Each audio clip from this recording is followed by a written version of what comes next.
Hello and welcome back to our channel. Today, we dive in deep into the life of one of the most fascinating figures in the New Testament, the Apostle Matthew. Who was this man?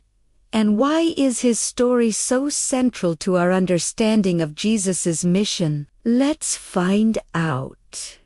Before he was Matthew, he was Levi, son of Alphaeus, and he had a job that made him one of the most hated people in his community.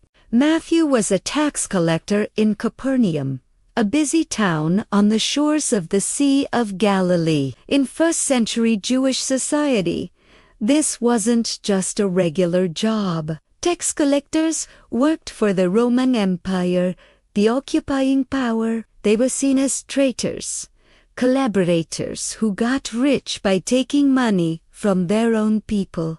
Often, they were considered unclean, outcasts lumped together with the worst of sinners. Imagine the shock then when Jesus, the traveling preacher gaining a reputation for holiness, walked up to Matthew's tax booth. The Gospel of Matthew itself describes the scene with beautiful simplicity. Jesus saw a man named Matthew sitting at his tax booth, and he said to him, "Follow me." Just 2 words. And Matthew's response was immediate and total, the Bible says, and he got up and followed him. He didn't ask questions. He didn't negotiate. He didn't say, "Let me finish this one last transaction." He just left everything, his wealth, his security, his entire former life to follow a man who offered something more. This moment is so powerful because it shows that Jesus' call isn't just for the righteous or the respectable. It's for everyone, especially those who think they're too far gone. But Matthew's story doesn't end there. The first thing he does is throw a huge party. And who does he invite? All his old friends, other tax collectors, and people considered sinners. When the religious leaders, the Pharisees, saw Jesus eating with this crowd, they were horrified. They confronted Jesus' disciples, asking, "Why does your teacher eat with tax collectors and sinners?" Jesus overheard them and gave one of the most profound statements in the entire Bible.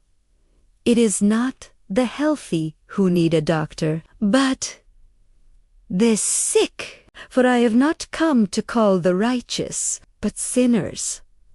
Matthew's own life became the perfect illustration of Jesus' mission.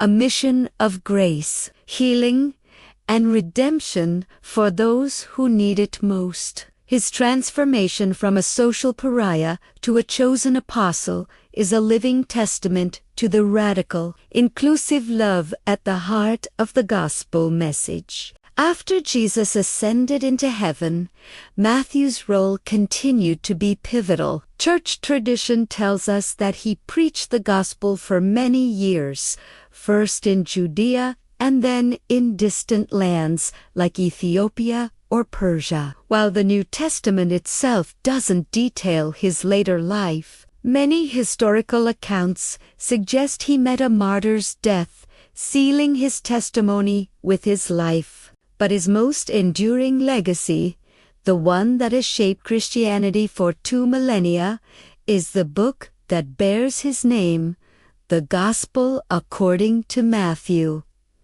So why is this gospel so special? Tradition holds that Matthew, the former tax collector, was its author. This makes perfect sense when you look at the evidence. The Gospel of Matthew is incredibly well organized and structured, almost like an accountant's ledger. It's arranged into clear sections, most notably featuring 5 major discourses or sermons from Jesus, including the famous Sermon on the Mount. This orderly style reflects the mind of someone used to keeping detailed records. More importantly, this gospel was written primarily for a Jewish audience. It goes to great lengths to demonstrate how Jesus is the long-awaited Messiah, the fulfillment of Old Testament prophecies. As a Jew himself, Matthew would have been deeply familiar with the Hebrew Scriptures. His Gospel contains more direct quotes and allusions to the Old Testament than any other. He meticulously connects Jesus' birth, ministry, death, and resurrection to the ancient promises God made to His people. Think about it.